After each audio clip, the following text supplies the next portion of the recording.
ఆ రెస్టారెంట్కి ఆ ఒక తిరుపతి ఆలయం రూపంగా పెట్టుకొని లోపల అమ్మేది మాత్రము జంతువుకు సంబంధించినటువంటి మాంసాహారాలు అమ్మే విధంగా ఉంటుంది. మతానికి కల్లోలం సృష్టించకుండా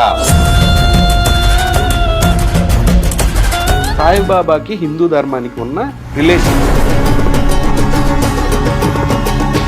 అక్కడ ఒక గుడి ఉంది షిరిడి సాయిబాబా, అక్కడికి వెళ్ళి మన ఫండ్స్ ఇస్తున్నాము, డబ్బులు ఇస్తున్నాము, ఆ డబ్బులు మొత్తం కూడా ముస్లిం మాస్కి. బీబీ నాంచారమ్మ ఆవిడ ముస్లిమే అనుకుంటా నాకు తెలిసి. ఆవిడకి వెంకటేశ్వర స్వామికి ఆవిడ భక్తురాలని చెప్పి తెలుసు. ఆవిడకి గుడి కట్టారు. 20 సంవత్సరాల తర్వాత ఆవిడకి ఇంకా పెద్ద బంగారం గుడి కడతారు అక్కడ.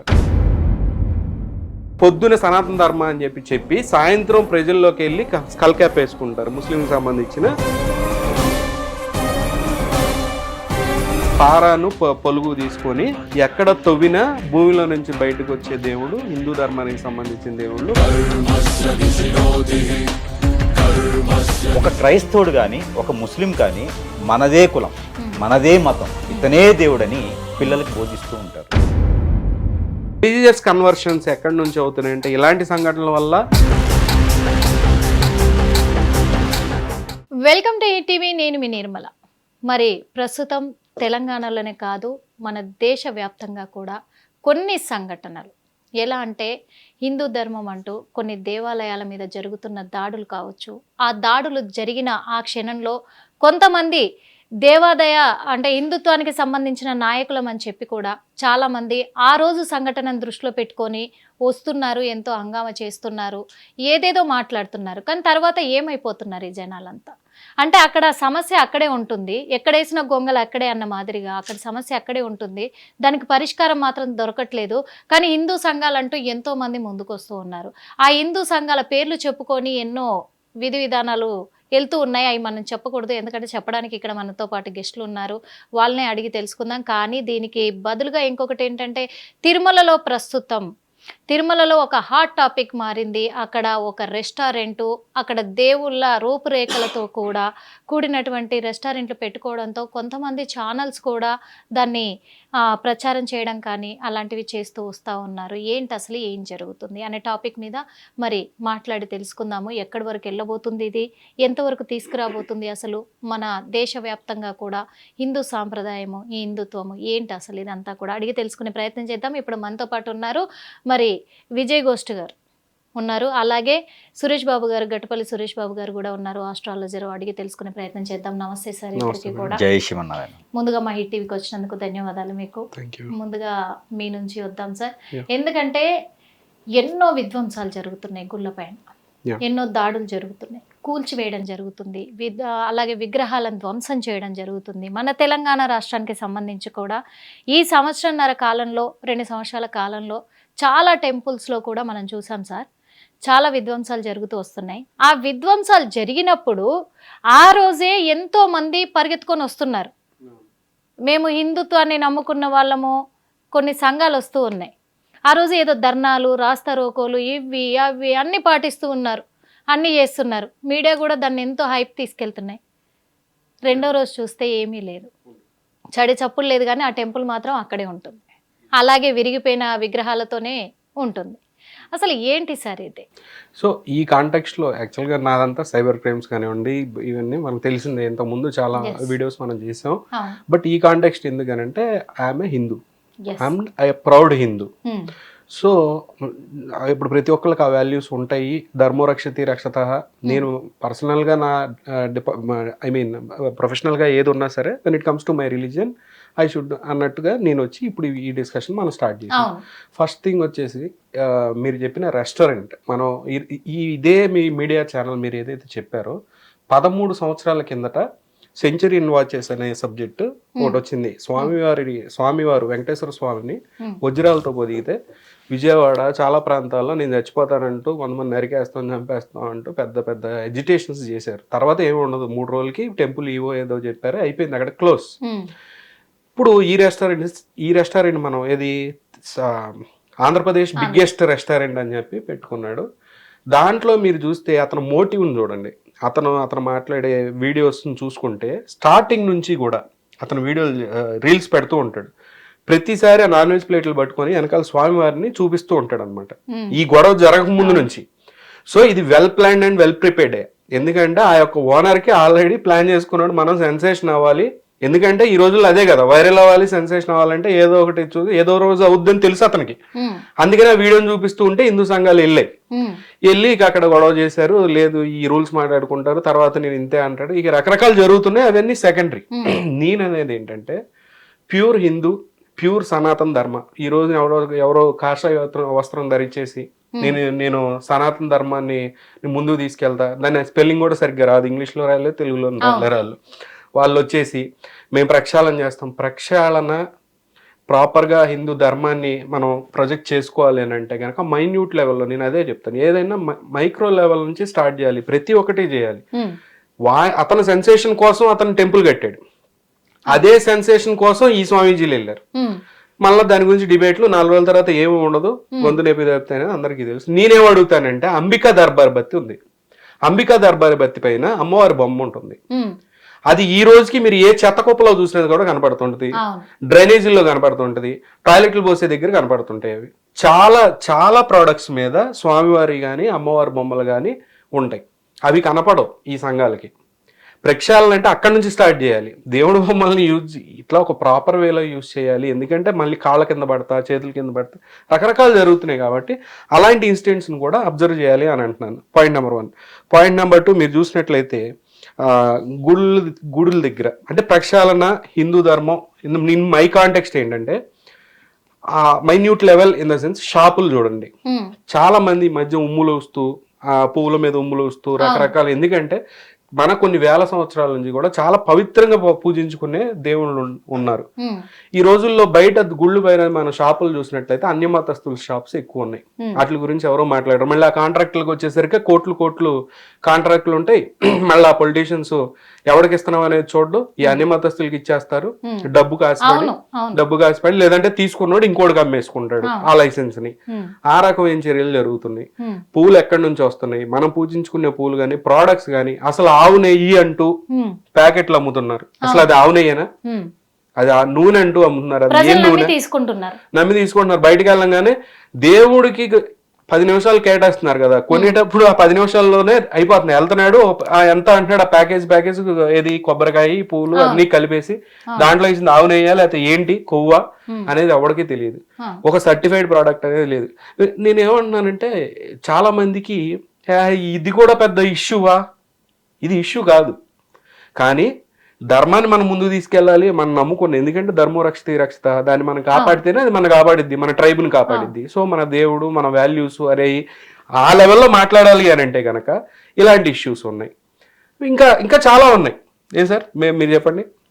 ఎందుకంటే నిజమే సార్, మీరు అన్నది కూడా ఒక హిందుత్వం నమ్మిన వ్యక్తిగా మీకు ఒక ఆవేశం రావడం అనేది సహజమే. ఎందుకంటే ఇలాంటి కలుషితమైన పనులు చేస్తూ ఉన్నారు, కల్మషాన్ని తయారు చేస్తున్నారు అని చెప్పేసి మీరు నిజంగా ఒక సైబర్ క్రైమ్ ఆఫీసర్గా కాకుండా ఒక హిందుత్వం గల వ్యక్తిగా, హిందుత్వాన్ని నమ్మే వ్యక్తిగా మీరు ఈరోజు పాయింట్ రేస్ చేస్తున్నారు.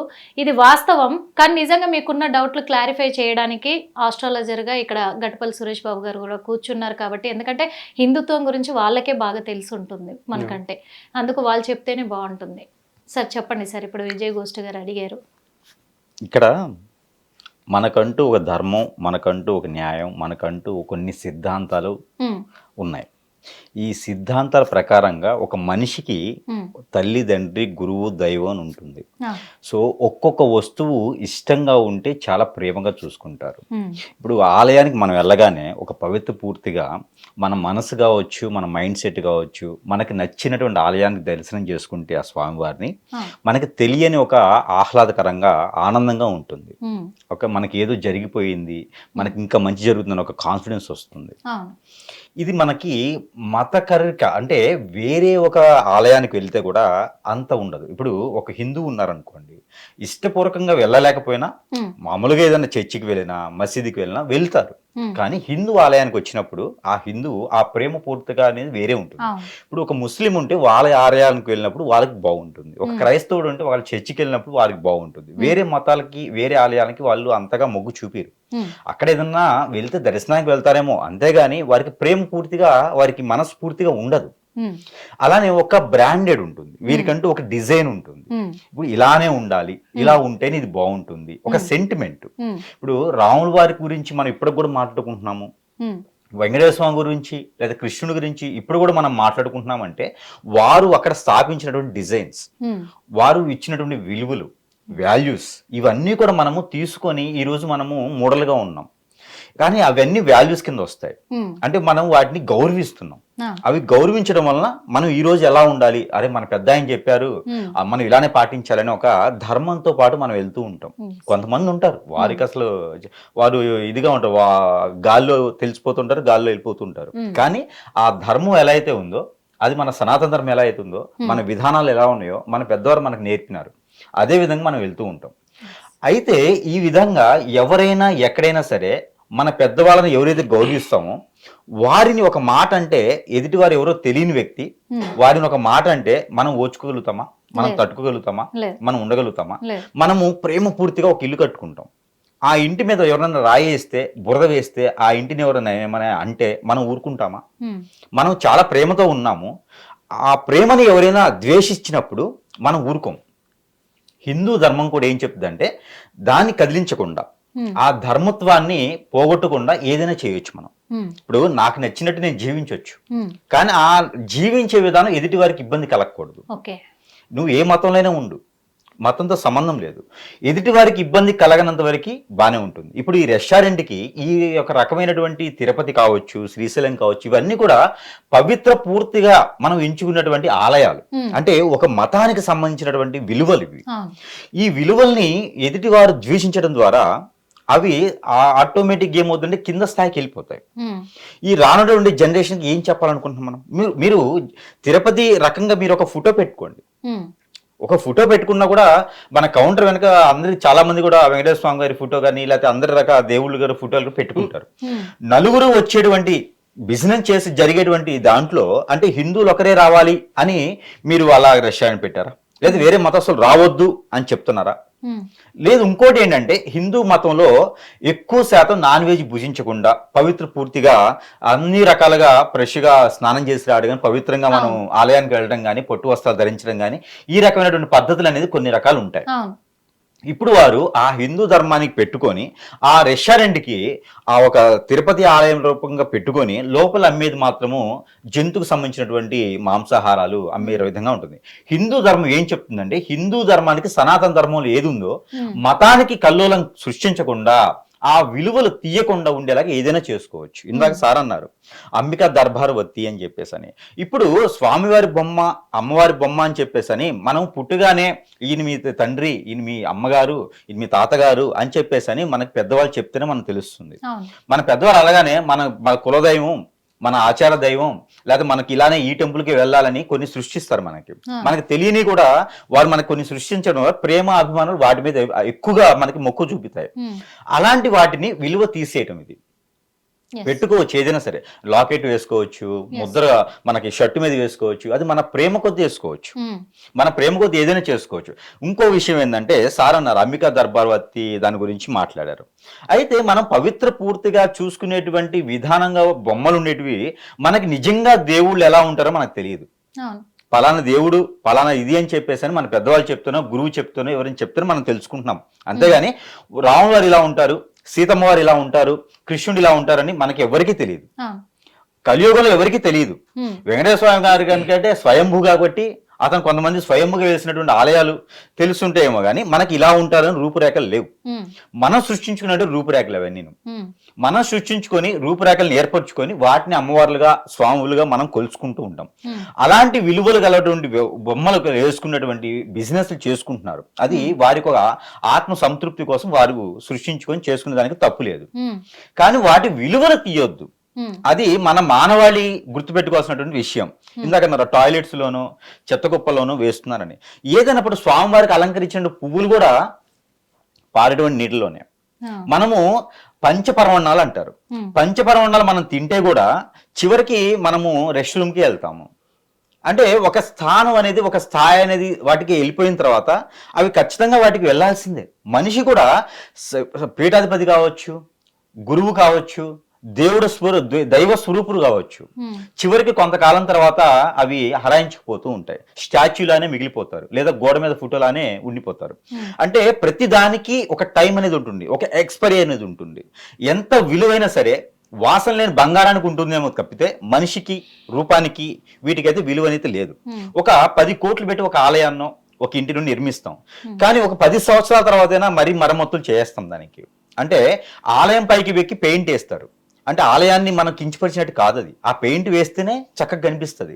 శిల్పి చిక్కుతూ ఉంటాడు, శిల్పి స్నానం చేసినా చేయకపోయినా చిక్కుతూ ఉంటాడు. ఆ చెక్కేదానికి దండం పెట్టుకోవాలి మళ్ళీ మనం. ఆ శిల్పి ఏ కులమైనా కావచ్చు, ఏ మతమైనా కావచ్చు, కానీ చెక్కేటప్పుడు కాలు తగులుతుంది, చేయి తగులుతుంది. అది ప్రాణప్రతిష్ఠ చేసినప్పుడే విలువ.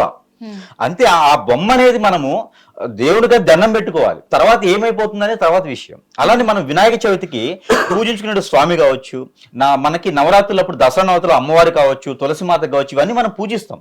వర్షానికో లేకపోతే వరద వచ్చేసో లేకపోతే ఇవన్నీ కూడా ఆ నిమజ్జనం చేస్తాం. ఆ నిమజ్జనం చాలా రకాలు ఉంటాయి అని అన్న స్వామివారే చూసుకుంటారు.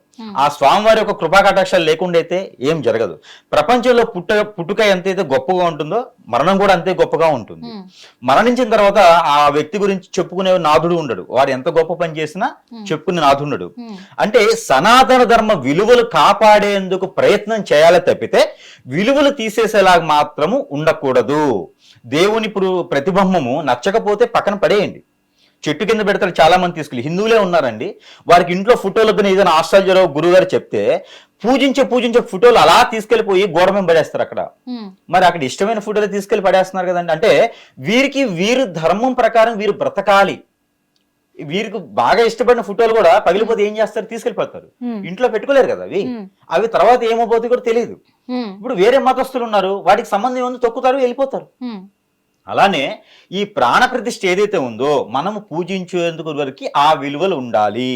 ఆ తర్వాత ఏమైపోయినా మనకు సంబంధం లేని విషయం. నీకు నచ్చలేదా, మీరు తీయండి, తీసేసి పక్కన పెట్టి దండం పెట్టుకుని వెళ్ళిపోండి. అంతే తప్పితే మనం ఏది కూడా కాపాడలేనటువంటి పరిస్థితి. ఏదో అడగాలి అనుకుంటున్నారు, చాలా సేపటి నుంచి కూడా సందేహం వస్తూ ఉంది. చెప్పండి. సార్ చెప్పింది అగ్రీడ్, కానీ నేనేమంటానంటే పాతకాలంలో స్వామికి పూజ చేసిన పూలు కానివ్వండి, సంబంధించిన ఏ ఐటమ్స్ అయినా సరే వెళ్ళి నదిలో వదిలేసేవాళ్ళు, లేదంటే ఒక గొయ్య తీసి పాతి పెట్టేవాళ్ళు. నేనంటుంది ఏంటి, అంబికా దర్బార్పతిని గొయ్య తీసి పాతి పెట్టట్లేదు, తీసుకెళ్లి నదిలోనూ కలపట్లేదు, అది ఇంకా పొల్యూషన్. అది నేనేమన్నానంటే అవి that is end up garbage లో ఎండ్ అప్ అవుతుంది. ఆ రోజుల్లో గార్బేజ్ లో కూడా ఇసిరేవాళ్ళు కాదు. దేవుడు వేసిన మాలని ఎండిపోతే కనుక తీసి ఇంటి పైన లేదంటే అన్ని కలిపి ఒక సంచిలో పెట్టి ఒకటేసారి తీసుకెళ్లి చెరువులో పడేయటం, లేదంటే ఒక గొయ్యి తీసి పాతి పట్టడం జరిగేది.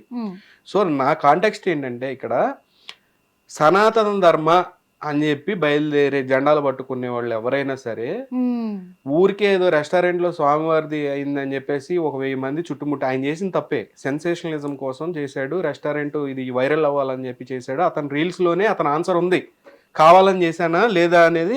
అంత గొడవకు ముందు నుంచే అతను రీల్స్ అన్నింటిలో స్వామివారిని చూపించి నాన్ వెజ్ గురించి ఎక్స్ప్లెనేషన్, ఏదో రోజు ఎవరో వాళ్ళు వచ్చి గొడవ చేస్తారు, మీడియాకి వెళ్ళిద్ది, నేను పెద్ద వైరల్ ఫేమస్ అవుతా అనుకున్నాడు, అయ్యాడు.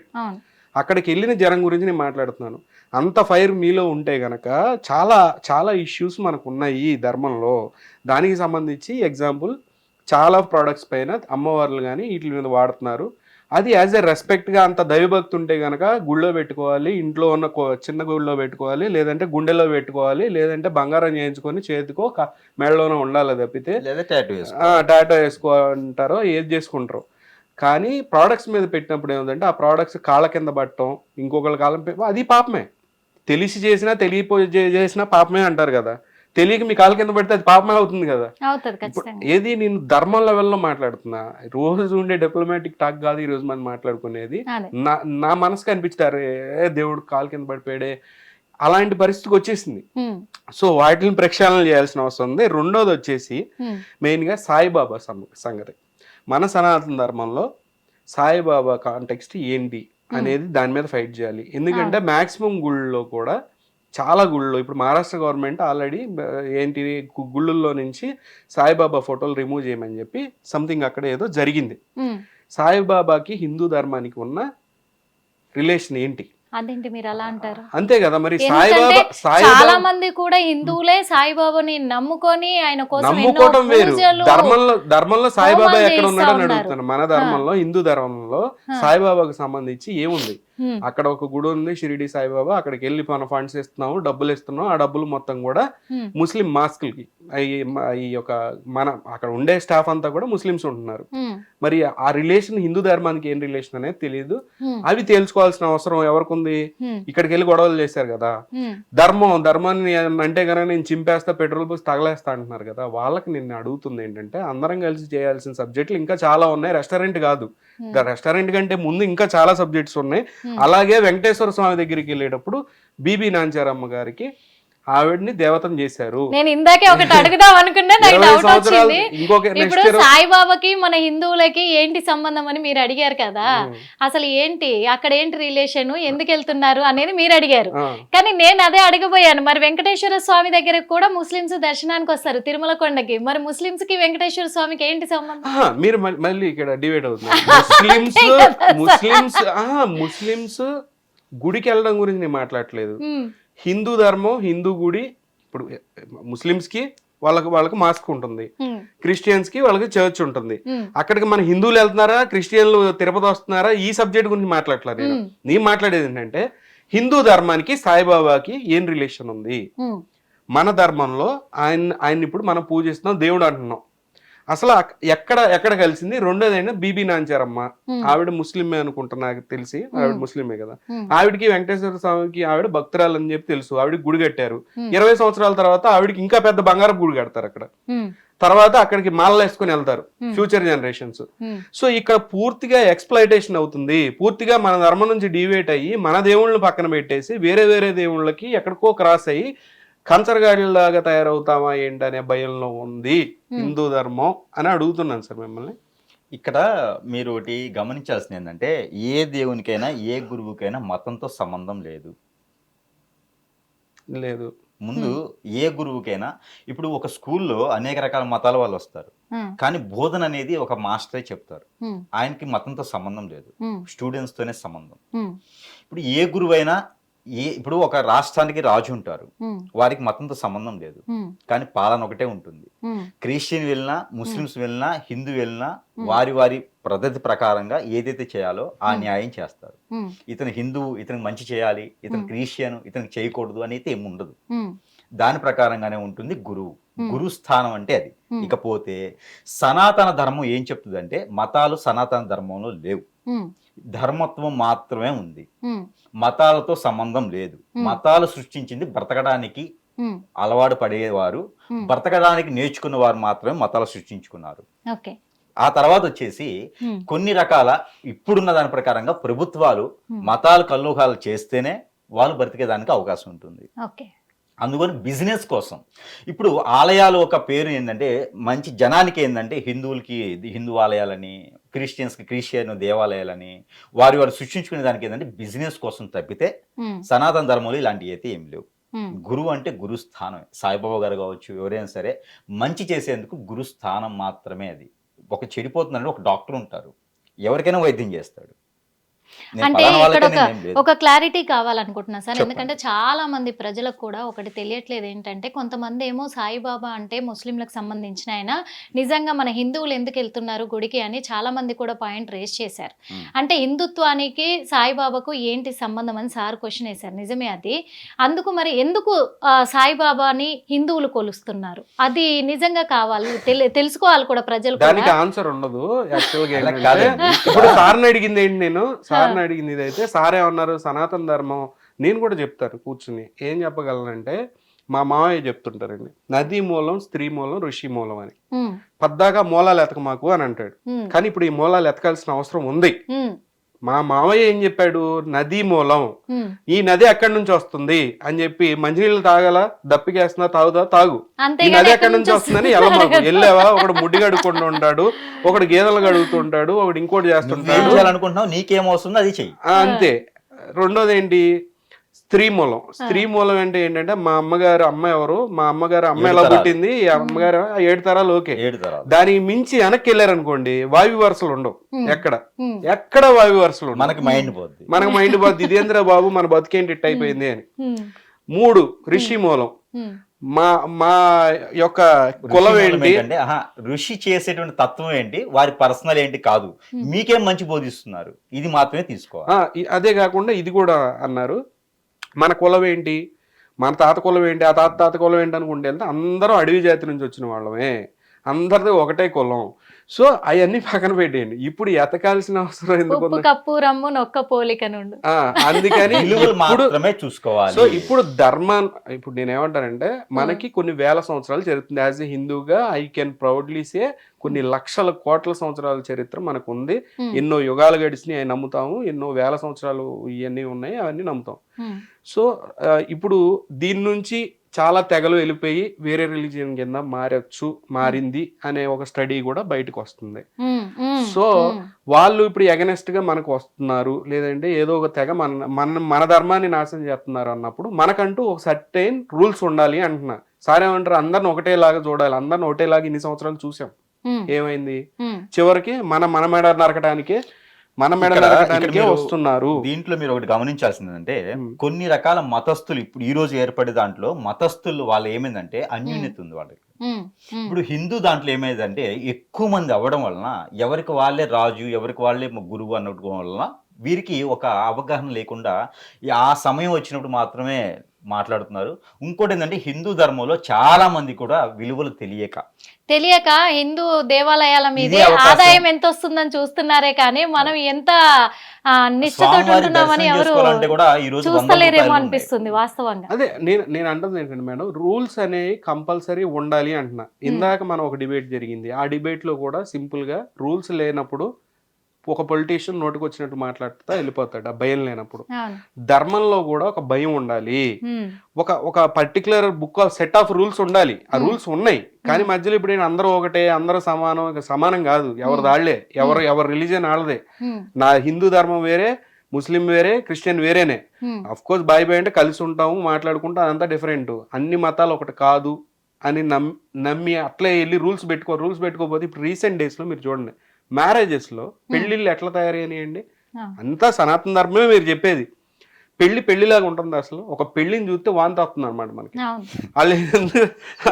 వాళ్ళు ఎందుకు ఆ కేకులు ఏంది, పెళ్లికి తంతు కూడా ముందుగానే అయిపోతుంది, పెళ్లికి తర్వాత తంతు కూడా ముందుగానే కెమెరాస్ ఆక్వర్డ్ మూమెంట్స్. బెంగళూరులో ఇప్పుడు కొత్త బిజినెస్ ఏంటంటే పెళ్లి బిజినెస్. అంటే ఒక ఈవెంట్ ఆర్గనైజర్ ఒక పెళ్లిని కండక్ట్ చేస్తారు. పెళ్లిలో పెళ్లి కూతురు పెళ్లి కొడుకు ఉండడు, బట్ దానికి టికెట్లు కొనుక్కోవచ్చు అనమాట. ఒక 5,000 2,000 ఎంట్రీ ఫీజు పెడతారు. సో ఈ మనం లాంటి వాళ్ళు 2,000 కట్టి ఆ పెళ్లికి వెళ్ళొచ్చు. పెళ్లిలో ఎంటర్టైన్మెంట్ కి అంతే. పెళ్లిలో పెళ్లి కూతురు పెళ్లి కొడుకు ఉండడు. ఏం జరుగుద్ది అక్కడ? మరి అక్కడ ఏం జరగదు, నేను చెప్తాను కదా మేడం. మెహందీ అంటారు కదా, మెహందీ డాన్స్లు ఇవన్నీ జరుగుతాయి. సెల్ఫీలు తీసుకొని చక్కగా ఫోన్ లో పెట్టుకోవడానికి, వీడియోస్ చేసుకోవడానికి. చూడండి, ధర్మానికి ఒక సెట్ ఆఫ్ రూల్స్ సనాతన ధర్మానికి ఇలానే ఉండాలి అని చెప్పి ఇప్పుడు పెట్టుకోపోతే చివరికి నీచమైన స్థితిలోకి వెళ్ళిపోయింది. ఆఖరికి అక్కడ పెళ్లి జరిపించే పంతులు కూడా పెళ్లి కొడుకు పెళ్లి కూతురు మామూలుగా జరిగే వాటికి కూడా పెళ్లి కొడుకు పెళ్లి కూతురు పంతులు కూడా కెమెరామెన్ చెప్పిన విజువల్స్ కే నిలబడిపోవాలి. ఇప్పుడు అదే జరుగుతుంది కూడా అదే. సార్ మీరు నవ్వండి అంటే నవ్వాలి, మీరు ఆపండి అంటే ఆపాలి, పంతు జరిపించాల్సింది ఆపాలి. అట్లా కొన్ని పెళ్లిళ్ళు మీరు రీసెంట్ గా వీడియోలు కూడా చూస్తే పంతులు గారు పాపం అదే చేస్తుంటే ఆ పూలు అవేవో కలర్ కాగితాలు తీసుకొని పంతులు గారి మీద గీసితే ఆయన తగిలింది, చాలా కోపడ్డాడు, ఆయన వెళ్ళిపోయాడు పెళ్లి మధ్యలో నుంచి. అంటే అంత నాట్ ఓన్లీ మ్యారేజెస్, పూజలు కూడా. అంటే జనానికి కొత్త రకం కావాలి, కొత్తదనం కావాలి. ఎప్పటికప్పుడు ఎంకరేజ్మెంట్ ఏంటంటే కొత్తదనానికి. అంటే నేను ఒకటి అడగదలుచుకున్నా సార్ మిమ్మల్ని, నిజంగా హిందుత్వం అంటే ఎలా ఉండాలి, సనాతన ధర్మం అంటే ఎలా ఉండాలి? ఓకే సార్, ఇంకోటి కూడా దాంతో పాటు ఇది కూడా చెప్పండి. మోడర్నైజేషన్, రిలీజియన్ మోడర్నైజేషన్ అనే ఇదిలో ప్రజలు గుళ్ళకి వెళ్ళడం ఆపేసి గంజాయి డ్రగ్స్ కొట్టి రూమ్లో శివుడు పాటలు పెట్టుకొని నాట్యాలు ఆడుతున్నారు. బేసిక్గా అటువంటి పరిస్థితులు కూడా వెళ్ళిపోయారు. ఏమన్నా అంటే కానీ శివుడు నైవేద్యం గంజాయే అందుకే మా డాడీ అది తీసుకుంటా నేను తీసుకుంటా. శివుని నైవేద్యం గంజాయి అంటే వాళ్ళ తాత తీసుకుపోయి ఇచ్చారా శివునికి? ఈ రకమైన బంగ్ తాగేవాడు శివుడు, అదే అందుకే వీళ్ళు మేము ఏమైనా చూసారా లేకపోతే వాళ్ళ తాత తీసుకుపోయి ఏమైనా ఇచ్చారా? సో అట్లా యువత కూడా దేవుడు ఏం చెప్పాడు ఒకటి చెబుతుంటే ఇక్కడ ఒకటి నేను అర్థం అదే అడుగుతున్నాను. హిందూ ధర్మ సాంప్రదాయ ప్రకారము సనాతన ధర్మంలో రాసి పెట్టుందా శివుడు మరి బంగ్ తీసుకునే వాళ్ళు, గంజాయి కొట్టే వాళ్ళు, అందుకే మేము తీసుకుంటే తప్పేంటి అని యువత నిజంగా ఇప్పుడు అదే క్వశ్చన్ చేస్తున్నారు. మీరు ఎందుకు తీసుకుంటున్నారంటే అది సనాతన ధర్మంలో ఉంది. అంటే నేను అంటే రిలీజియన్ మోడర్నైజేషన్ పేరుతో అంటే ఇంతకు ముందు వాల్యూస్ చాలా బాగుండేవి. జిల్లేడు పాలు కూడా శివుని తాగేవాడు, జిల్లేడు పాలు కూడా శివుడు తాగేవాడు. మరి ఎందుకు తాగట్లేదు వీళ్ళు? చచ్చిపోతారు కదా ప్రజలు. మరి అంతే కదండి. ఇప్పుడు జిల్లేడు పాలు తాగినట్టు సాక్ష్యం కూడా ఉంది. నిజం. జిల్లేడు పాలు శివ భగవానుడు తాగుతాడని సాక్ష్యం ఉంది. మరి వీళ్ళు ఎందుకు తాగట్లేదు?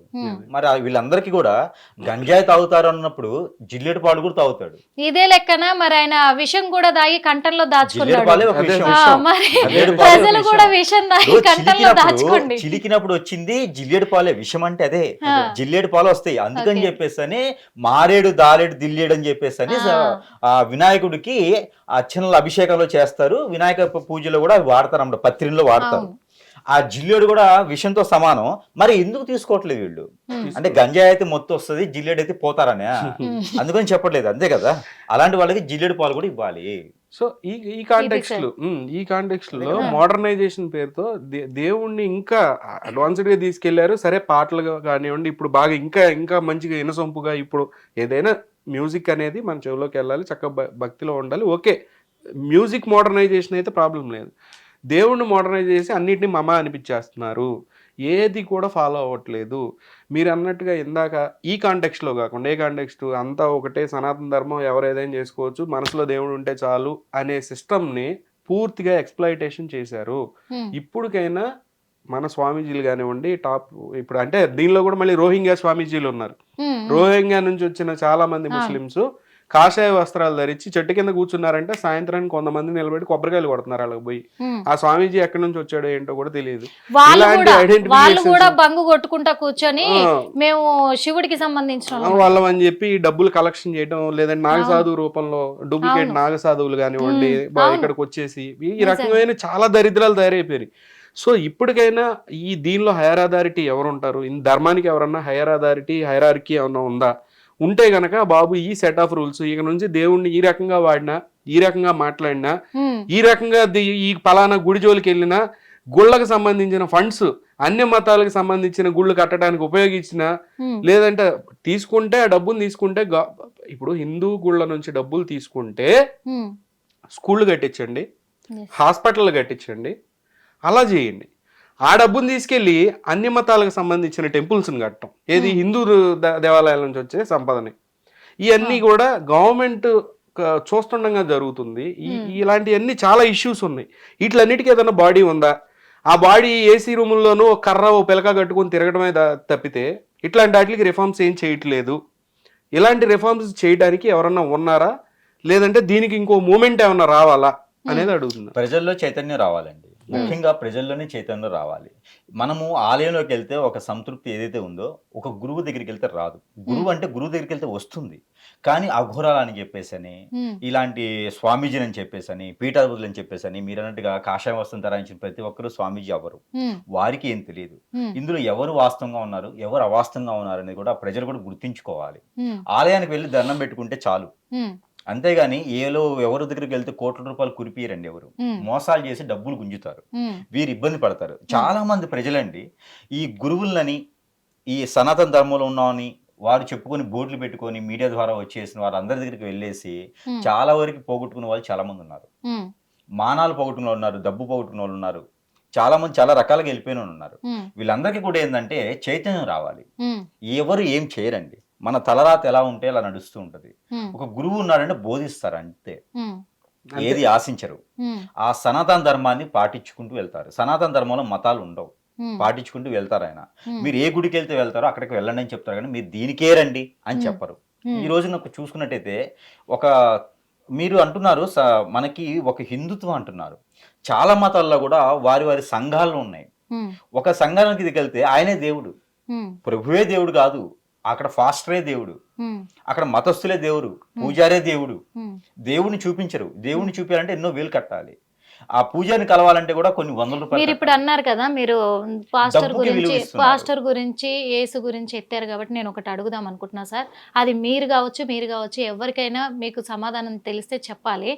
అంటే వాళ్ళు ఒక మాట అంటున్నారు, ఇటు ముస్లింలు కానీ క్రైస్తవులు కానీ ఏమంటున్నారంటే, క్రైస్తవులేమో మేము కేవలం యేసు మాత్రం ఒక్కడే మేము దేవుడు అని నమ్ముతాము, ఒక్కనికే మొక్కుతాము. ఇటు ముస్లింలు ఏమంటున్నారు, అల్లా ఒక్కడే దేవుడు, అల్లాను మాత్రమే మేము నమ్ముతాము, ఇంకా 10 రకాల దేవుళ్ళు లేరు. కానీ హిందువులకు మారమ్మ, పుల్లమ్మ, లక్ష్మమ్మ, పోచమ్మ, ఎల్లమ్మ, అలాగే శివుడు, విష్ణువు, బ్రహ్మ అని ఇన్ని పేర్లు పెట్టుకొని మొక్కుతున్నారు. అసలు మీ దేవుడు ఎవరో మీకు క్లారిటీ ఉందా అని వాళ్ళు క్వశ్చన్ చేస్తున్నారు. అది దీనికి ఏం బేసిక్ చెప్తారు? ఏంటంటే ఇక్కడ ఏంటంటే మనిషి జీవితంలో ప్రతి ఒక్కళ్ళలోనూ దేవుని చూడగలటువంటి తత్వం హిందూ ధర్మంలో ఉంది. రాయిని కూడా దేవుడిగా చూస్తాం, చెట్టును కూడా దేవుడిగా చూస్తాం. ఎందుకంటే మనం మాట్లాడే ప్రతిదీ కూడా దేవుడితో స్వరూపంగా మాట్లాడతాం. మీతో మాట్లాడుతున్నానంటే ఒక అమ్మవారితోనే మాట్లాడుతున్నట్టు ఉంటుంది. ప్రతి ఒక్కళ్ళలోనూ వారి యొక్క విధానానికి దేవుడిగా భావిస్తాం. వారికి ఒక్కరే కాబట్టి ఎవరితో అయినా జంతువులు వేరే వేరే వాటితో పోలుస్తారు. ఆ దేవుడు లేనిటువంటి సృష్టించేటువంటి దేవుడిని ఒక్కడనే చూపిస్తారు. ఎందుకంటే వాళ్ళు కూడా దేవుళ్ళలాగా భావన అవ్వాలి కాబట్టి. ఇక్కడ హిందువులు ఏంటంటే ప్రతి ఒక్కళ్ళు దేవుడిని చూస్తారు, వేరే మతాల్లో నేనే దేవుణ్ణి అనుకుంటారు. అదే తేడా. నిజంగా సార్. ఒకటి అదే ఎందుకంటున్నారంటే కూడా ఈ మాట, మేము ఒకే దేవుని నమ్ముతాం కాబట్టి, మాకున్నది ఒకటే దేవుడు కాబట్టి, మేము ఒకే గీత మీద మేము నడుస్తాం, అందరం ఒకే మాటగా ఉంటాము. మీ దాంట్లో ఎన్ని దేవుళ్ళు అంటున్నారు, ఏ దేవుడు ఎవరి దేవుడో కూడా మీకు క్లారిటీ లేదు, అందుకే దేవుళ్ళ మీద మీరు వ్యాపారం చేసుకొని బతుకుతున్నారు. అందుకనే కదా, అందుకనే చరిత్ర ఏం రాసిందంటే BC AD అని. BC అంటే బిఫోర్ క్రైస్ట్, AD అంటే after death. So BC in the sense క్రీస్తు పూర్వం అంటారు. క్రీస్తు పూర్వం అంటే క్రీస్తు పూర్వం అంటే దాదాపు దానికి ముందు నుంచే మనం ఉన్నాం కదా, తర్వాత కదా వీళ్ళంతా ఏదన్నా. అవి సరే, ఎవరి అభిప్రాయాలు వాళ్ళు చెప్పినా ఇప్పుడు ఇవన్నీ ప్రొవోకేషన్కి, సున్నాలు పెట్టుకోవడానికి, వాళ్ళతో వీళ్ళతో సున్నం పెట్టుకోవడానికి తప్పితే ఈ మాటలు పనిచేయవు. దీనికి మన హిందూ ధర్మానికి కొన్ని లక్షల సంవత్సరాల అవి ఆనవాళ్ళు కూడా ఉన్నాయి, చరిత్ర ఉంది, ఆనవాళ్ళు ఉన్నాయి, ఇవన్నీ ఉంటూనే ఉంటాయి. మనం ఈ ధర్మంలో మనం ఇట్లా బౌ చేస్తాం, నమస్కారం పెడతాం. ఎందుకు? ఎదురు ఉన్నది ఏదైనా దేవుడే అని. ఆనవాళ్ళది ఏముంది, చెరిపేస్తే చెరిగిపోతాయి అని కూడా అంటారు. చెరిపేస్తే చెరిగేది కాదు హిందూ ధర్మం అనేది, చెరిపేస్తే చెరిగేది కాదు. పారాను పొలుగు తీసుకొని ఎక్కడ తవ్వినా భూమిలో నుంచి బయటకు వచ్చే దేవుడు హిందూ ధర్మానికి సంబంధించిన దేవుళ్ళు ప్రపంచం అంతా ఉంది. ఎక్కడ తవ్వినా మన ఆనవాళ్ళు కనపడతాయి. అది ఇరాక్లో, ఇరాన్లో తవ్వినా, ఇటు టర్కీలో, పాకిస్తాన్ లో కూడా రాముల వారి వస్తూనే ఉంటాయి. లవకుశుని యొక్క రాజ్యం కూడా అక్కడ అన్న పేర్లు ఎన్నండి. ఇప్పుడు కాంధారీ దేవి, ఇట్లా చాలా ఉన్నాయి అక్కడ దాకా. మొత్తం ఇరాన్ సూర్యదేవాలయం నరసింహస్వామిది ఇరాక్ లోనూ ఇరాన్ లోనూ బయటపడింది. ఇట్లా చాలా ఉంటాయి. మరి హిందువులు అంటే ఎందుకు భయపడుతున్నారు ఈ ముస్లిమ్స్? మెజారిటీ మైనారిటీ ఇలానే ఉంటది మేడం ఎప్పుడు కూడా. హిందువులో ఒక అవగాహన లేకపోవడం ఒకటి, అందరూ దేవుణ్ణి నేనే అనుకోవటం రెండోది, మూడోది ఏంటంటే కొమ్ము కాయటం, నాలుగోది ఏంటంటే నేను బతికితే చాలు అనుకోవటం. అవన్నీ కూడా మింగేస్తూ ఉన్నారనమాట. ఏం మాట్లాడలేని తత్వం ఏర్పడిపోతుంది. ఇందులో ఒక మెజారిటీ తగ్గట్టుగా ఒక యూనిటీ లేదు. యూనిటీ లేకపోవడం వల్ల ఎవరికి వారే నేనే అనుకోవడం వలన ఇది ఏర్పడింది ఇగో తత్వం. యూనిటీ లేకుండా ఇగో తత్వం ఏర్పడింది. తర్వాత పొలిటీషియన్స్ ఏం చేశారంటే బినామీలుగా చేయడం. ఇప్పుడు నాకు ఒక పేరు ప్రఖ్యాతి వచ్చింది అనుకోండి, నన్ను తీసుకెళ్ళి ఏదో దానికి బినామీ పెట్టేస్తారు. ఇక నేను నా నోరు కొట్టేసిన తర్వాత నేను మాట్లాడలేను. జరిగేది నా కింద చాప కింద నీరు జరుగుతూనే ఉంటుంది. దీని తర్వాత రానున్నటువంటి తరాలకి అయితే ఖచ్చితంగా ఇబ్బంది అనే చెప్పొచ్చు. ఎందుకంటే ఒక క్రైస్తవుడు కానీ ఒక ముస్లిం కానీ మనదే కులం, మనదే మతం, ఇతనే దేవుడని పిల్లలకి బోధిస్తూ ఉంటారు. పుట్టబోయే వారికి కూడా ఇప్పటి నుంచి చెప్తుంటారు. కానీ మన దాంట్లో అలా కాదు. నోరు కుట్టేయడం వలన వీరు అన్ని విధాలుగా అలాగ మూసుకొని కూర్చుంటూ ఉంటారు. వారికి ఎన్ని తెలిసినా కూడా బయట పడట్లేదు. దానివల్ల రానున్నటువంటి జనరేషన్ అయితే ఖచ్చితంగా ఇబ్బంది పడుతుంది. సార్ మీరు చెప్పండి. సో అదే కాంటెక్స్ట్ ఇప్పుడు సార్ చెప్పింది. సార్ ఫస్ట్ గురువు గారు ఫస్ట్ ఏం చెప్పినా లాస్ట్ కి పాయింట్కి వచ్చారు. ఫస్ట్ ఏమన్నారు, అంతా ఒకటే కాదు, నేను హిందూనంటే హిందూనే, వాళ్ళ ముస్లిమ్స్ అంటే ముస్లిం, వీళ్ళు క్రిస్టియన్స్ అంతే. నేను మళ్ళీ చెప్పాను కదా, నదీ మూలం స్త్రీ మూలం వెనక్కి వెళ్తే కనుక అవన్నీ లెక్కలు వేరు ఉంటాయి. ఈ రోజు మన కులం ఏంటి, మన మతం ఏంటి, అది గౌరవించుకోవాలి. దానికి ఒక బౌండరీస్ పెట్టుకుంటాం. ఫ్రెండ్షిప్ లేదంటే నైబర్స్ అని అన్నప్పుడు వాళ్ళది మతాన్ని గౌరవం ఇస్తాం, అంతవరకే అక్కడికి క్లోజ్. వాళ్ళు కూడా అదే గౌరవం ఇవ్వాలి మనకి. అంటే ఒకటి అడుగుతా సార్, ఇక్కడ గుళ్ళు ధ్వంసం అవుతున్నాయి చాలా వరకు కూడా, విగ్రహాలను ధ్వంసం చేస్తూ ఉన్నారు. ఇక కొన్ని చోట్లనైతే ఆ ఏకంగా గుళ్ళని స్థాపించినప్పటికీ కూడా ఆ గవర్నమెంట్ ల్యాండ్లను కూడా గుళ్ళను దేవుడు అంటే దేవుడు మీరు అన్నారు కదా, ఇప్పుడు గుళ్ళు గవర్నమెంట్లు పగలగొడుతున్నాయి, ఇదే కాన్సెప్ట్. నేనేమంటానంటే దేవుడు అంటే ఒక్కడికి కూడా భయం లేదు. పొద్దున సనాతన ధర్మ అని చెప్పి సాయంత్రం ప్రజల్లోకి వెళ్ళి స్కల్ క్యాప్ వేసుకుంటారు. ముస్లిం సంబంధించిన ఉంటుంది కదా, స్కల్ క్యాప్ వేసుకుంటారు. వాళ్ళు 100% ధర్మాన్ని ఫాలో అయిన వాళ్ళు ఇక మిక్స్డ్ జనరేషన్ అని అనుకోవాలి. ఆ పొలిటీషియన్ ని కూడా సింపుల్ గా చెప్పాలంటే విఐపి కల్చర్ ని ఫస్ట్ తీసేయాలి. నేను చెప్తున్నా కదా, గుడికి పగలగొట్టడం దీనికి సంబంధం ఏంటంటే దాని గుడికి ఉన్న వాల్యూ తెలియాలి. ఈ రోజున మీరు తిరుపతి వెళ్ళారు, విఐపి దర్శనం చేసుకున్నారు, ఇంటికి వస్తే ఆ యొక్క సాటిస్ఫాక్షనే ఉంటుందా, గుడికి వెళ్ళి వచ్చిన సాటిస్ఫాక్షన్. ఒకప్పుడు ఆ మెట్లన్నీ ఎక్కి ఆ లైన్లో ఆ చెట్టు కింద పడుకొని దుప్పటి కప్పుకొని స్వామివారి దర్శనం చేసుకుని వస్తే అది 5 సంవత్సరాలు 10 సంవత్సరాలు ఆ యొక్క సాటిస్ఫాక్షన్. ఇప్పుడు చాలా మంది కూడా సార్, మీరు ఒక హిందూ ధర్మాన్ని నమ్మే వ్యక్తిగా నేను అడుగుతున్నాను, ఇప్పటిదాకా మీరు జరిగింది చెప్పారు, ఎందుకంటే మన హిందుత్వాన్ని మర్చిపోతున్నారన్నారు, ఇవన్నీ అన్నారు. అన్నిటికంటే హైలైట్ పాయింట్ ఇప్పుడు మీరు అన్నదే, ఒక 500 రూపాయల టికెట్ అని, 1000 రూపాయల టికెట్ అని, 300 రూపాయల టికెట్లు అని పెట్టారు గుళ్ళల్లో. ఇప్పుడు 1000 రూపాయల టికెట్ కి ఒక దర్శనం ఉంటుంది, 500 రూపాయల టికెట్ కి ఒక దర్శనం ఉంటుంది, 300 రూపాయల టికెట్ కి ఒక దర్శనం ఉంటుంది, ఫ్రీ దర్శనానికి ఒక దర్శనం ఉంటుంది. అంటే ఇప్పుడు ఫ్రీ దర్శనం చేసుకునే వాళ్ళు పేదవాళ్ళు, మరి ఉన్నోడేమో 1000 రూపాయలు పెడుతున్నాడు, 500 పెడుతున్నాడు, లేనోడేమో ఫ్రీ దర్శనంలో వస్తున్నాడు. అంటే లేనోనికి దేవుణ్ణి ముట్టుకునే అర్హత లేదా? లేదు కదా, అదే హెచ్చు తగ్గులు అంతే కదా, బిజినెస్ అండి, మరి దేవాలయాల మీద బిజినెస్ నడిపిస్తున్నారు ఏంటి మేడం? అదే ఇప్పుడు పాయింట్ కి వచ్చారు. నేను ఏమంటున్నానంటే పొలిటీషియన్స్, పొలిటికల్ వ్యవస్థ, కాన్స్టిట్యూషన్ ఇవన్నీ ఎంత నీచమైన స్థాయిలో ఉన్నాయనేది ఇక్కడే కనపడుతుంది. సంఘంలో వచ్చి మైకుల ముందు ప్రతి పొలిటీషియన్ అయినా అందరూ ఒకటే, కులం లేదు గోత్రం అందరూ ఒకటే, అంతా ఇదే అని అంటారు. దేవుడి గుడి దగ్గరికి వెళ్ళేసరికి మొత్తం లైన్ ఆపి లోపలికి పంపుతారు. సీఎం అయినా సరే లైన్ లో నుంచోవాల్సిందే, సీఎం అయినా సరే దేవుడి దగ్గర ఎవడైనా సరే దే ఆర్ ద లోయెస్ట్, అంతే. అందరూ ఒకటే సమానంగా చూడాలి. ఈ విఐపి కల్చర్ ని ఫస్ట్ తీసేయాలి. మీరు చూస్తే మొన్న అయితే విఐపి కల్చర్ గురించి గొడవ జరుగుతుంది. మా స్టేట్ నుంచి వెళ్తుంటే మాకు విఐపి పాస్లు ఇవ్వట్లేదు. పాస్లు ఏంటి పాస్లు? దేవుడు దర్శనానికి నడుచుకుంటూనే వెళ్ళాలి. అప్పుడే కదా ఆ వాల్యూ తెలిసేది, ఆ పాజిటివ్ వైబ్రేషన్స్ తెలిసేది. హెలికాప్టర్లో వెళ్తున్నారు, దిగుతున్నారు, దవక్కం లోపలికి వెళ్తున్నారు, వెళ్ళంగానే అక్కడ ఒక ప్రెస్ మీట్ పెట్టే వాళ్ళు కొంతమంది ఉన్నారు. లేదంటే అక్కడ వీళ్ళకి అదేమంటారు, ఆ చీరను కప్పి సన్మానం, దేవుడి దగ్గర సన్మానం. అక్కడ జరగాల్సిన దేవుడికి, అక్కడికి వెళ్ళి పొలిటీషియన్స్ కి సన్మానాలు అవసరమా? మరొకటి ఉంది. అది ఏంటంటే వేరే మతాలకి దీనికి వేరియేషన్ ఎక్కడ ఉందంటే, ఆ వ్యత్యాసం ఎక్కడ ఉందంటే, మన ఆలయాల్లోకి వెళ్ళినప్పుడు డబ్బులు ఇచ్చి మరి దేవునికి కాదు, అక్కడ పాలక మండలికి డబ్బులు ఇచ్చి దర్శనం చేసుకుంటాం. వేరే మతాల్లో ఏమవుతుందంటే, ఇప్పుడు మీకు ఆకలైంది అనుకోండి, మీకు ఫుడ్ పెట్టినోడు దేవుడే కదా, ఆ సమయానికి ఫుడ్ ఇచ్చిన వాళ్ళు దేవుడితో సమానం. అయితే ఇక్కడ ఏమవుతుందంటే, ఇలాంటి ప్రజల్ని మీరు పెట్టారు ఫ్రీ దర్శనానికి వెళ్తున్నారు అని, వారు ఎన్నో అగసాట్లు పడి ఇబ్బందులు పడి వెళ్తున్నారు. అయితే ఇక్కడ ఏమవుతుంటే, వేరే మతస్థులు వాళ్ళందరినీ క్యాచప్ చేసి వీరు డబ్బులు మొదలు పెట్టారు. ఎందుకంటే వీటికి ఫండ్స్ వస్తున్నాయి. మన హిందూ ధర్మం ఏం చెప్తుందంటే, అన్నం పెట్టిన వాడిని దేవుడిగా కొలుచుకోండి అని చెప్పింది. మన పని చేసిన వారి దేవుడితో సమానం అని చెప్తుంది. ఈ హిందువులకు అనే వాళ్ళకి డబ్బులు ఇవ్వడం మొదలుపెట్టి అలవాటు చేశారు. డబ్బులు ఇచ్చేసి వారి మతంలో చేర్చుకోవటం. వాళ్ళకి విపరీతమైన ఫండ్ వస్తుంది బయట నుంచి వేరే మతాలకి. ఆ ఫండ్ అనేది ఈ జనానికి, ఈ ప్రజలకు ఇచ్చేసి వారి వైపు మార్చుకుంటున్నారు. Religious conversions. గురువు గారు చెప్పిన పాయింట్ అక్షరాల నిజం.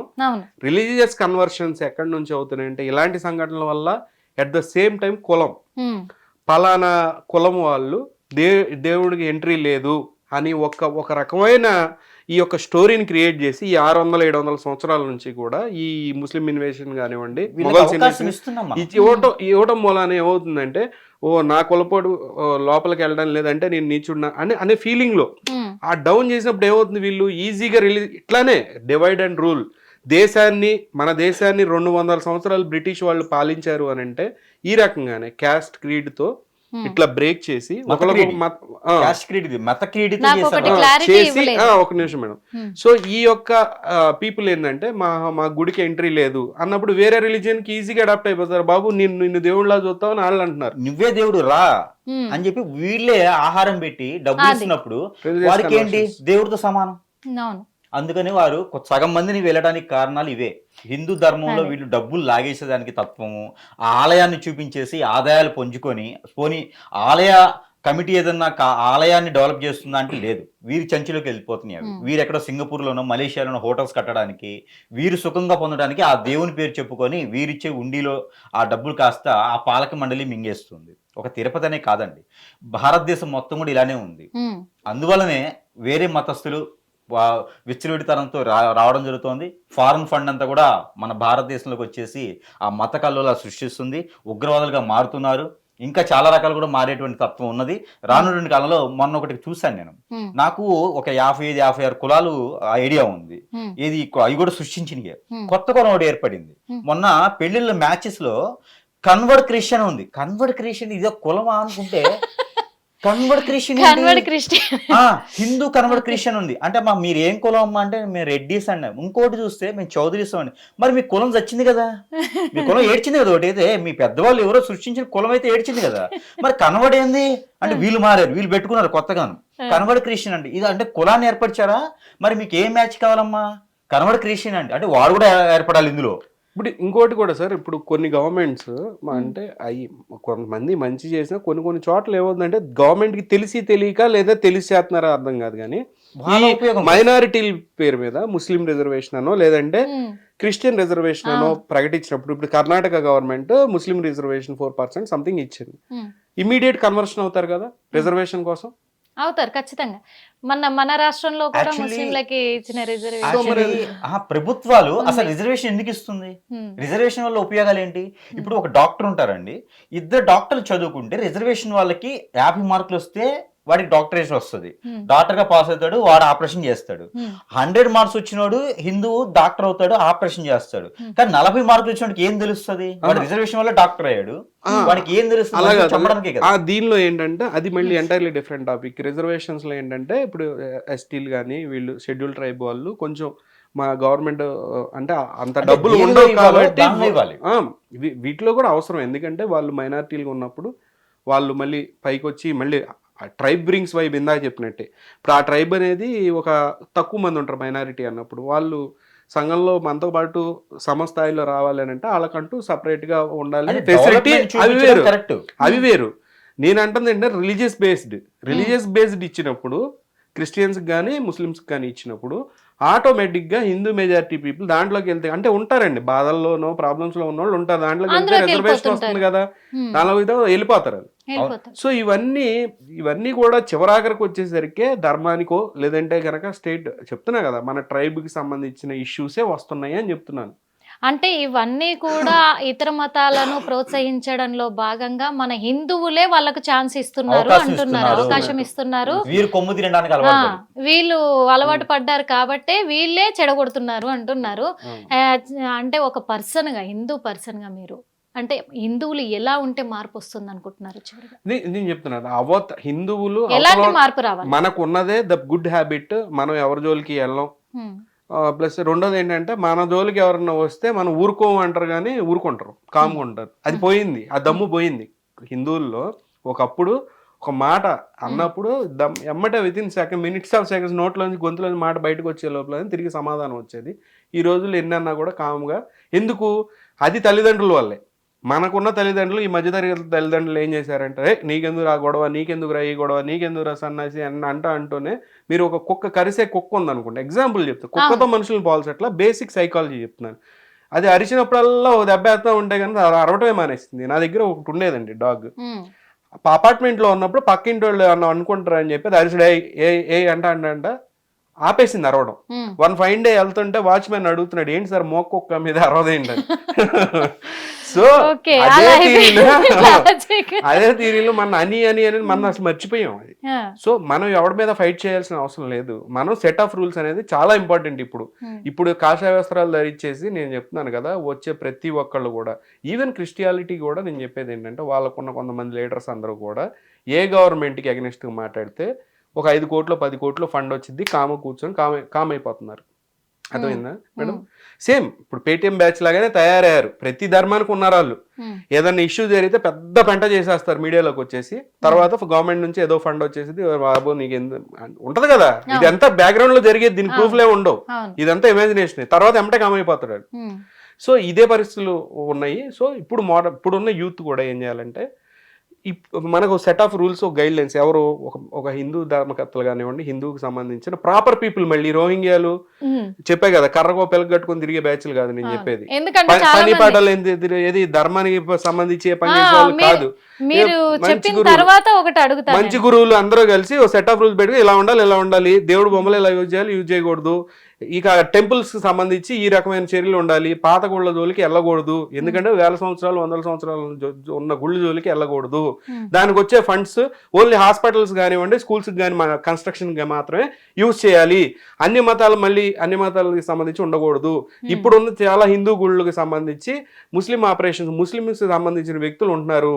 అలా ఉన్నప్పుడు అది హిందూ గుడా ముస్లిం గుడా, చాలా గుళ్ళు దర్గాలు వెళ్ళేదేమో పేరుకు ఏమో హిందూ ధర్మానికి సంబంధించిన దర్గాలా క్రియేట్ చేస్తారు, వెళ్ళి కొబ్బరికాయలు అక్కడ వేటపోతులు కోసుకొని వస్తున్నారు, అక్కడ వెళ్ళే ఫండ్స్ అన్ని కూడా ముస్లిమ్స్ కమ్యూనిటీకి సంబంధించిన వాళ్ళు ఆ డబ్బు తీసుకుంటున్నారు. అలాంటి గుళ్ళు ఏమైనా ఉంటే గనక ఈ ధర్మకర్తలు ఇది ముస్లిమ్స్దే ఇది హిందూస్దే అని చెప్పి ఓ స్పెసిఫిక్ గా ఒక స్టాంప్ అనేది ఉండాలి. ఇది ఏమవుతుందంటే లాంగ్ టర్మ్ లో 10-20 సంవత్సరాల తర్వాత, ఒక 30 సంవత్సరాల తర్వాత, ఇప్పుడే నేను సగం మర్చిపోయాను మన ధర్మం గురించి. అంటే అన్ని తెలిసినా రేపు ఇప్పుడున్న జనరేషన్, నేను ఎగ్జాంపుల్ చెప్తున్నాను సార్, మాకు తెలిసిన వాడు ఉన్నాడు సార్, నా ఫ్రెండ్ ఒకడు, వాడు వచ్చి అంటే చిన్నాడే బాగా, అరే అబ్బాయి తుమ్మ చెట్టు మీద కొంగ భలే కూర్చుందంటే, తుమ్మ చెట్టు అంటే ఏంటని అడిగాడు. అటువంటి పరిస్థితిలో ఉన్నాం ఇప్పుడు ఉన్న ప్రెసిడెంట్, అలాంటివి మర్చిపోతూ ఉన్నారు. సో ఇంకా ఫ్యూచర్ లో కనీసం మనం ఇప్పుడు నుంచి ఏదన్నా ఇలా చేయకపోతే 25-30 ఇయర్స్ తర్వాత మన దేవుడు ఎవరు ఉంటారు అని అంటే ఇక పూర్తిగా మర్చిపోతారు. ధర్మం అనేది అక్కడ అంతం అయిపోద్ది, కమర్షియల్ అయిపోయింది. మీ నుంచి ఒకటే తెలుసుకోవాలనుకుంటున్నా సార్, ఇప్పుడు దేవాలయాల పైన అటాకులు జరిగినప్పుడు కొంతమంది సంఘాలు వస్తూ ఉన్నారు, ఆ రోజే గొడవ చేసి వెళ్ళిపోతూ ఉన్నారు, వాళ్లకు ఫైనల్ గా మీరు ఏం చెప్పదలుచుకున్నారు? సంఘాలు అంటే దీనిలో నేను చెప్పే సంఘాలు బజరంగ దళ్ కానివ్వండి, లేదంటే వీళ్ళు ఉన్నారు, ఇట్ ఈస్ ఓకే, వాళ్ళదంతా డిఫరెంట్ గా ఉంటది. బజరంగ దళ్ కానివ్వండి, లేదంటే కొంతమంది శివసేన సంథింగ్ వీళ్ళు ఉంటారు, కల్చర్ గురించి ఫైట్ చేసే వాళ్ళు, లేదంటే ఇప్పుడు రాజాసింగ్ గారు ఉన్నారు, ఆవుల్ని చేస్తుంటే వాళ్ళ ఫైట్స్ అన్నీ ఒక పర్టికులర్గా ఉంటాయి. అంటే ఒక సబ్జెక్ట్ బేస్డ్ ఒక పద్ధతిగా ఉంటాయి. నేననేది వాళ్ళ గురించి మాట్లాడట్లా, బజరంగ దళ్ కానీ వీళ్ళ గురించి. హిందుత్వం పేరుతో వస్తున్న వాళ్ళ కోసమే నేను ఇప్పుడు ఆ రెస్టారెంట్ అనగానే ఓ 4 స్వామీజీలు ఏదో కలర్ మన ఆరెంజ్ కలర్ బట్టలు వేసుకుని వచ్చి కూర్చుంటారు, సుఖం దుఃఖం ఉండదు వాళ్ళతో. నేను చెప్తుంది ఏంటంటే, ఈ సంఘాలు, మెయిన్ సంఘాలు, మన బజరంగ దళ్ కానీ వీళ్ళందరూ కలిసి ఒక నిర్ణయానికి రావాలి. ఒక సెట్ ఆఫ్ గైడ్ లైన్స్ ఉండాలి. మనది సనాతన ధర్మమే, కానీ దీనికి సంబంధించి ఎవడైనా నోరు తెరిచి ఎక్స్ట్రాగా మాట్లాడితే, ఓపెన్ గానే మాట్లాడుతున్నారు, ఓపెన్ గానే దేవుళ్ళని తిడుతున్నారు, వచ్చి ఏమనిపించిందండి, అసలు నేను ఎందుకు బతుకున్నాను రా అనిపిస్తుంది ఒక్కోసారి. అలాంటి మాటలు వింటూ ఉంటే పిచ్చి పిచ్చి బూతులు, దేవుళ్ళని బూతులు తిట్టడం, నోటికి వచ్చినట్టు గుళ్ళు పగలగొట్టడం, గుళ్ళోకి వెళ్ళి దేవుడి లింగాకారాన్ని పగలగొట్టడం, అమ్మవారి చేతులు ఎరక్కొట్టడం, ఇలాంటివన్నీ జరుగుతూ ఉంటే పుట్టించి మనం ఏదన్నా మనం డివోషనల్ గా ఉన్న వాళ్ళకి మనకు బాధ అనిపించిద్దండి. తల్లిని కొట్టినట్టే తండ్రిని కొట్టినట్టే మన దేవుడిని కొట్టినప్పుడు. సో వెళ్ళి వాళ్ళ మీద అటాక్ చేయాలంటలా. Basic set of rules, government action తీసుకునే విధంగా, గవర్నమెంట్ టేక్ కేర్ చేసే విధంగా, ఆ యొక్క ఓరియంటేషన్లో ఒక మీటింగ్ జరిగి చక్కగా ఇలా వెళ్ళాలి, ఇలా వెళ్తే ఫ్యూచర్లో ఎలాంటి తలకాయ నొప్పులు ఉండవు అని అంటున్నా. ఏం సార్? ఖచ్చితంగా చెప్పాలంటే దీనికి సంఘాలు ఉండాలి కానీ నాయకుడు ఒకటే ఉండాలి. విచ్చలవిడితనంతో ఎవరికి పడితే వాళ్ళకి పెత్తనం ఇవ్వకూడదు. వాళ్ళకంటూ ఒక సర్టిఫికేషన్ ఉండాలి, ఒక గైడెన్సీ ఉండాలి, వారికి ఏమొచ్చో తెలియాలి. మీడియా ముందుకు వచ్చి మాట్లాడితే అవ్వదు, వాడు గొడవ పెట్టుకుంటే అవ్వదు, ఏదో నోటికొచ్చిన మాట్లాడితే అవ్వదు. వాడి పైన ఎవరున్నారు, అతను ఏం నేర్చుకున్నాడు, అతను ఈ హిందూ అని గ్యారంటీ ఏంది, కాషాయం వస్తున్న ఎవరైనా వేస్తారు, అది కాదు ఇక్కడ ముఖ్యం. అసలు వారికి ఏం తెలుసు, వారు ఎందుకు మాట్లాడుతున్నారు అనేది ఒక గైడెన్స్ ఉండాలి. వీరందరికీ ఒక సంఘానికి నాయకుడు ఉండాలి. ఎక్కడైతే సీఎం ఉంటారో, ఎక్కడైతే మంత్రి ఉంటారో, అదేవిధంగా హిందూ ధర్మానికి ఒక నాయకత్వం ఉండాలి, ఒక ఆర్గనైజర్ ఉండాలి. ఏదైనా సరే అక్కడి నుంచి సర్టిఫికేషన్ రావాలి, అక్కడి నుంచి పర్మిషన్ రావాలి. ఆ విధంగా ఉంటేనే మన సనాతన ధర్మాన్ని ప్రకారంగా మనం ముందుకెళ్ళేదానికి ఉంటుంది. విచ్చలవిడితనంగా ఏదో గుడికొకళ్ళు బడికొకళ్ళు ఇలా కాదు, ఒకటే సంఘం, ఒకటే విధానం, ఇక్కడి నుంచే రూల్స్ రావాలి. ఏ విషయం ఎక్కడ ఏది పవిత్రంగా కాకుండా అపవిత్రంగా జరిగిందో అది పైకి వెళ్ళాలి, అక్కడి నుంచే నినాదం రావాలి, అక్కడి నుంచే పర్మిషన్ రావాలి, ఏం చేయాలో నిర్ణయిత రావాలి. ఆ విధంగా ఉంటేనే హిందూ ధర్మాన్ని కాపాడుకోగలుగుతాం. మరో ఎదుటి వ్యక్తికి భయపడే విధంగా మనం ఏర్పడగలుగుతాం. మరొకటి, హిందువు వేరే మతానికి మారాలి అంటే ఖచ్చితంగా వారికి కూడా సర్టిఫికేషన్ ఉండాలి. హిందువులు మళ్ళీ రావడానికి లేదు, వారికి ఏదైనా సర్టిఫికేషన్ పెట్టాల్సిందే ఖచ్చితంగా. మళ్ళీ మారడానికి లేదు, మళ్ళీ ఇంకే చేయడానికి లేదు. హిందూ ధర్మం ఎలా అయితే వారికి ఉన్నాయో అవన్నీ కూడా వారు వదిలించుకొని వెళ్ళిపోయే విధంగా ప్రభుత్వం నుంచి అప్లై కూడా కాకూడదు. ఏది కూడా హిందూ ధర్మం అనేది లేదు. ఒకసారి కన్వర్షన్ ఏ మతానికి వెళ్ళినా కూడా హిందూకి మళ్ళీ రావడానికి లేదు అనే ఒకటి సిస్టమ్ ఒకటి పెట్టాలి. భయం చేయాలి. అక్కడ చేస్తే అమ్మో నాకు ఇది మిస్ అవుతుందేమని భయానికి ఖచ్చితంగా చేస్తేనే దేవుడు అంటే కాదు భయం, రూల్స్ అంటే భయం పుట్టాలి. ఆ రూల్స్ కి భయం పుడితే మాత్రమే ఆ పవిత్రతను కాపాడుకోగలుగుతాం. చెప్పులు వేసుకుని ఎలా అయితే దేవుడు ఆలయంలోకి వెళ్ళమో అదే విధమైనటువంటి విధానం పెడితేనే, ఈ రూల్స్ అండ్ రెగ్యులేషన్స్ ఉంటేనే ఆలయాల జోలు వెళ్లకుండా ఉంటారు. ఆలయాన్ని పట్టుకుంటే కరెంట్ షాక్ కొడుతుంది అనే విధంగా ఏర్పడాలి. ఆ విధంగా ఏర్పడినందుకు మాత్రమే ఇవన్నీ కూడా మార్పు వచ్చేదానికి ఉంది. రానుంటున్న తరానికి కూడా మనం ఆ అమ్మవారికి కావచ్చు, స్వామివారికి కావచ్చు, మనం ఏదైనా చెప్పుకోవడానికి ఉంటుంది కథలు. ఈ రోజుకైతే కథలు అయితే లేవు. ఆ ఉన్న కథలు ఏదైనా పెద్దవారు ఉంటే ఎదుటి వారికి కూడా చెప్పేదానికి ఉంటుంది. కానీ సంఘ నాయకుడు అనేది ఒకరి మీదే ఆధారపడి ఉండాలి, ఒక వత్వమే రావాలి. ఆ వత్వం వచ్చిన రోజు మాత్రమే ఇవన్నీ కూడా ఏర్పడతాయి. ఎవరికి వాడే సనాతన ధర్మం, ఎవరికి వాడే నేను రాజుని, ఎవరికి వాడే నేను స్వామీజీని, నేను పీఠాధిపతిని, నన్ను బినామీ చేయండి అంటే అవ్వదు. వాడి కేటరేంది, ఎంతవరకు నేర్చుకున్నాడు, ఇవన్నీ ఉంటే మాత్రమే ఇవన్నీ వెళ్తాయి. ఓకే, మరి చూసారు కదా, ఎందుకంటే హిందుత్వం ద్వారా, హిందుత్వం పేరు చెప్పుకొని చాలామంది కూడా కార్పొరేట్ సంస్థలు కూడా వ్యాపారం చేసుకుంటూ ఉన్నారు. అది మంచి పద్ధతి కాదు. మన హిందూ ధర్మాన్ని మనం కాపాడుకోవాలి, ఒక్క తాటి మీద మనం నడవాలి, కొన్ని రూల్స్ రావాలి, కొన్ని పద్ధతులు రావాలి. ఇంకొకటి, కొన్ని చర్యలు, కొన్ని శిక్షలు అమలు చేస్తేనే ఇవన్నిటికి భయపడి, అక్రమాలకు భయపడి ఒక హిందుత్వం ఒక విలువను తెలుసుకుంటారు మన ప్రజలు. ఎందుకంటే మన ప్రజలలోనే ఐక్యమత్యత లేకపోవడం వల్ల ఇతర మతాల వాళ్ళు ఈజీగా క్యాచ్ చేసి వీళ్ళను అన్య మతస్థులుగా మారుస్తూ ఉన్నారు అని చెప్పేసి ఇక్కడ ఇద్దరు కూడా మరి వాళ్ళ సంభాషణని విన్నవించారు. ఇంకొక విషయం కూడా చాలామంది ఈ పాయింట్ రేస్ చేస్తూ ఉన్నారు, ఎప్పటికప్పుడు కూడా హిందుత్వాన్ని మర్చిపోవద్దు అని ఎన్నో సినిమాలు తీస్తూ ఉన్నారు. ఆ సినిమాలు చూసినప్పటికి కూడా ప్రజలు మారట్లేదు. వాస్తవంగా గుళ్ళల్లో వ్యాపారం, వాస్తవంగా చెప్పాలంటే గుళ్ళల్లో దేవుడి పేర్లు చెప్పుకొని వ్యాపారాలు చేస్తూ ఉన్నారు. అలాగే గుళ్ళ దగ్గర కమర్షియల్ షాప్స్ పెట్టుకొని అవిట్లలో కూడా కమర్షియల్గా దేవుడి పేరు చెప్పుకొని వాళ్ళు బిజినెస్లు చేస్తూ ఉన్నారు. పేరు దేవుడిది, వ్యాపారం మాత్రము బయట డ్రగ్స్ అన్నట్టు అయిపోయింది వాస్తవంగా చెప్పాలంటే. అందుకు మన హిందూ ధర్మాన్ని మనం మర్చిపోకుండా ఈ గుళ్ళ మీద అటాకులు జరిగినప్పుడు ఐక్యమత్యంగా ఉండి మరి అందరం ఒక్క తాటి మీద నడిస్తే ఇతర మతస్థులు ఎవరు కూడా మన జోలికి రారు, మన హిందూ దేవాలయాల మీద అటాక్ చేయరు, అదేవిధంగా దేవుళ్ళ పేరు చెప్పుకొని అక్రమంగా వ్యాపారాలు చెయ్యరు అని చెప్పేసి మరి వాళ్ళు విన్నవించినట్టుగానే అది కూడా నిజమే. కాబట్టి మరి హిట్ టీవీ చూస్తున్న ప్రేక్షకులందరూ కూడా ఇది దృష్టిలో పెట్టుకొని ఇక మీదటైనా కొన్ని రూల్స్ హిందుత్వంలో వస్తే రేపు రాబోయే జనరేషన్ వాళ్ళకు చాలా ఉపయోగపడి మన హిందుత్వం ఏంటి, మన సనాతన ధర్మం ఏంటి, మనం పాటించాల్సిన విధి విధానాలు ఏంటి, మనం కొలుస్తున్న దేవుళ్ళు ఏంటి, ఆ దేవుళ్ళ విలువేంటి తెలుసుకునే ప్రయత్నంలో ఉంటారు. కాబట్టి అవి ఎప్పటికైనా అవసరం కాబట్టి నేర్చుకోవాలని మేము కూడా కోరుకుంటున్నాం. హిట్ టీవీ యాప్, ఇందులో short news, live news, entertainment shows, movies, digital magazines తో పాటు మీ జిల్లా వార్తలను కూడా ఫ్రీగా చూడొచ్చు. ఇంకెందుకు ఆలస్యం, వెంటనే హిట్ టీవీ యాప్ ని డౌన్లోడ్ చేసుకుని ఫ్రీగా ఎంటర్టైన్మెంట్ పొందండి. Hit TV app, hit TV app, please download hit TV app. Hit TV app ని ఫ్రీగా డౌన్లోడ్ చేసుకొని ఎంజాయ్ చేయండి. మీకు నచ్చిన ఎంటర్టైన్మెంట్ కోసం హిట్ టీవీ యాప్ ని ఫ్రీగా డౌన్లోడ్ చేసుకుని ఎంజాయ్ చేయండి. హిట్ టీవీ యాప్ ని డౌన్లోడ్ చేసుకుని ఆస్వాదించండి, ఆశీర్వదించండి. ఇంతమంది సెలబ్రిటీలు హిట్ టీవీ యాప్ ని డౌన్లోడ్ చేసుకోండి అని చెప్తున్నారంటే ఎంత మంచి యాప్ ఆలోచించండి. అమెరికా అమెరికా అమెరికా అమెరికాలో చదవాలనుకునే వాళ్ళకి విశ్వసనీయమైన పేరు మన శౌర్య కన్సల్టెన్సీ. UK లో 1 year masters. UK లో 1 year masters. 2 years work permit up to 5 years visa. Contact Saurya Consultancy. Contact 89851 89851.